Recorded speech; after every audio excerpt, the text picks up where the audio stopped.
Right now we're going to talk to Steve Turnberger. He's our old Focus Delaware friend and old sportscaster, and he's no longer with the Focus Delaware staff. He's gone on to bigger and better things, and now he's the Rollins Cablevision sports director, and we're going to find out how he got started in broadcasting and how he got to be the man he is today. Hello, Steve. How are you? Very good, Bob. Nice to be back on Focus Delaware. Steve, how did you get involved with sports, when you were a very young child? I understand you were born at a very young age. That's a good point, Bob. Way back, I went to play a lot of sports at Holy Angels, baseball, football, and basketball.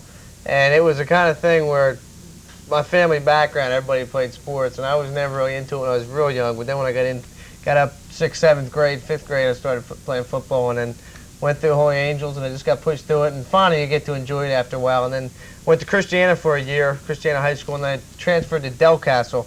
And that was the best move of my life. That's how I got into TV. What position did you play, Steve, on the football team?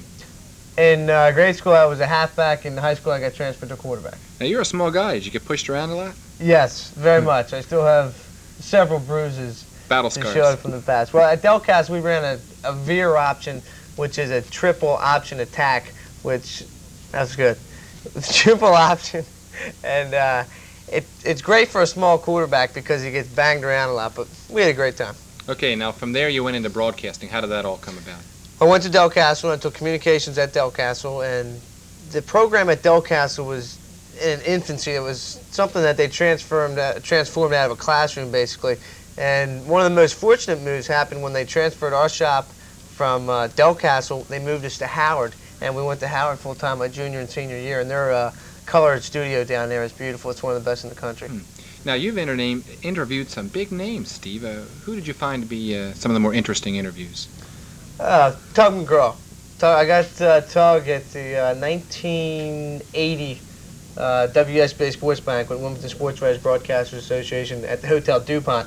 And there was, of course, a flock of people trying to get interviews, and during the entire, trying to get autographs, during the entire interview, he was signing autographs the entire time. So it was talking to people in between questions and everything else, but it was a good time. Any others stand out in your mind?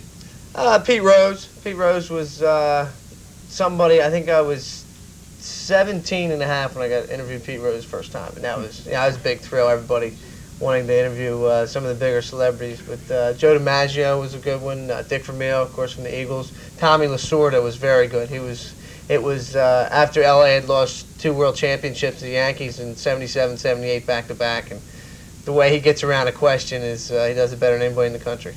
Now, a lot of the fans would like to know, how old really are you, Steve? Can we tell him? I'm 21 right now. 21, and never been kissed. I look at that face. I mean, mothers, that's a face any mother could love, I'll tell you. Glad to hear that, Bob. Steve, how did you become the sports director of Rollins Cablevision? You got promoted from Focus Delaware sports director right up to Rollins Cablevision sports director. How did that all come about? Well, I'd like to go back into my high school days as I was getting into it at Howard Career Center.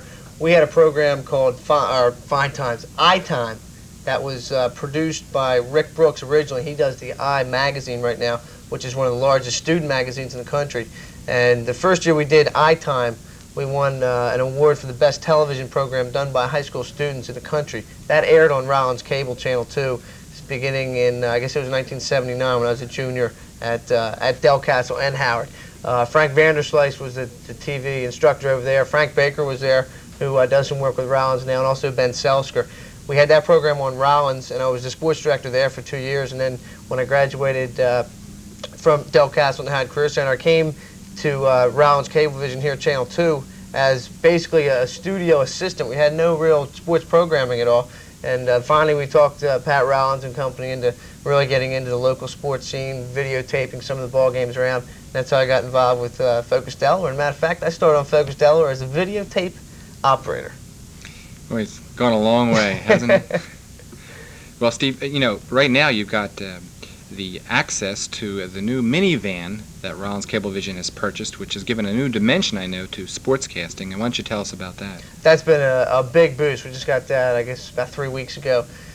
In the area of $90,000 to $100,000 I put into that van. And when we started, the first remote game we did was 2 years ago, Blue Gold game, I guess it would have been 1980, the 25th annual.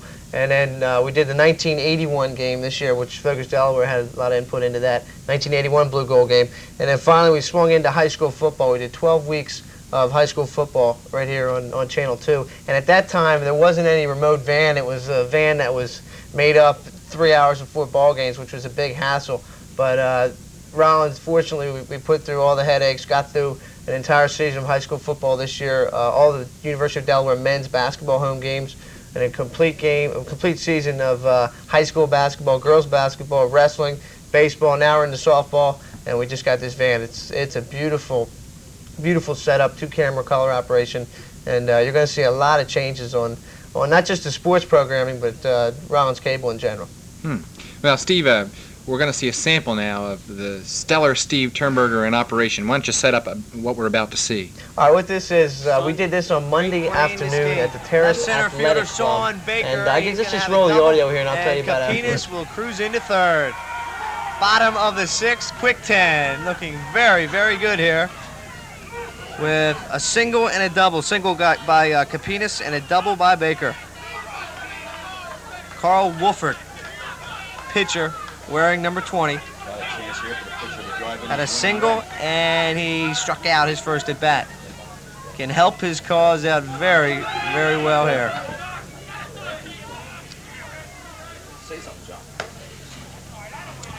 Left field line, fair or foul. Huffman out there, he will make the put out. And here comes Capinas, he'll score, go ahead run. And a big, big RBI for Carl Wolfert. And John, exactly what he wanted to do there, just get the ball in the outfield. What a great voice, Steve. Bob, quickly, that was the Terrace Athletic Club July 4th Spectacular. That was just a piece of the championship game. Matter of fact, that was the winning run. Joe Capinas scoring the winning run for Quick 10.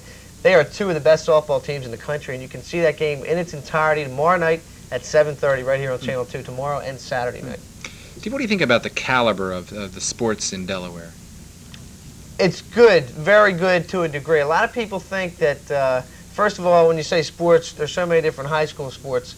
High school football, in one general aspect, before it used to be high school football was on a Friday night. They don't have Friday night football in Newcastle County. I really think that's hindered teams, say in the last 5-6 years. Say, go back 10 years ago, that's all everybody did was pack up and go out to a high school football game. I remember some Newark games. They closed down the city of Newark back in the 60s when that's right. When Bob Hoffman was down there. They had something like a 35-game winning streak, I think it was back then.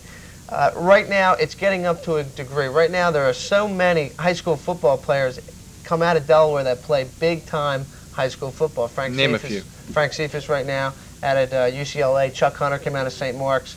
He went to Ohio State. There's so many of them. A couple guys now that are out in Arizona State. These big-time schools offering full ride scholarships, and sometimes they're putting up $30,000–$35,000 a kid just to get them to play football. And whenever that happens, it took a long time to develop it because Delaware, the second smallest state in the country, not too many big-time football schools are going to come to Delaware and say, why would I come here to try to find a football player? But there's a lot of talent here in Delaware, and I think finally the University of Delaware is starting to realize that there are a lot of good kids in here, and next year there'll probably be 13, 14 players from high schools in Delaware playing for the U of D next year. What about the Little League baseball program in the state? What do you think about that? Very good, very good. Delaware has been very well represented all over the country. As far as last year, Senior Little League, I believe it was, Georgetown had a world champion. Can't beat that. Anytime you can get any kind of team, even into a World Series championship, you got to have some great talent. Now, what do you see in the future of the Rollins sports casting program? It's so vast, it's hard to look at, say, 2-3 years down the line. Right now, we look to local is what we're looking for. A lot of people ask me, why don't we go in the Philly market, get some things with the Phillies, Eagles, Sixers, Flyers. That's done every day of the week. Push the local. 3, 6, 10. We started with the high school football. Our theme right now is high school. We love to promote the kids. It's so good for a kid to be seen on television, and then possibly anytime a scout or something would be down here checking it out on Channel 2, might give a kid a full ride scholarship somewhere. Steve, do you miss the Focus Delaware show? Oh, I miss it, Bob. I really do. I wish you guys had more time. I wish I had some more time, but Thursday nights are just getting stacked up after a while. But I think in September we're going to get something going where some type of a monthly recap. We're going to let everybody know what's happening. Steve, I've cut you off before. I'm going to do it again. I'm cutting him off right now. We got to go to tell you about next week's show. Tom Larson Blues Band, as you saw, is going to be on next week. Harris McDowell, State Senator, will be here. Chet Boland, the All-American Masher, will be here, and we'll hear him perform. Maureen Quimby, the Curator of Collections at the Hagley Museum, will be here in connection with their 25th anniversary. And Mark Levy, a very famous choreographer, dancer, and teacher, will be here also. I want to thank Steve Turnberger for coming on Focus Delaware. I cut him off again, as I've always done. And thanks for all our other guests on this week's show. Look forward to seeing you next week, and thanks again for all your support.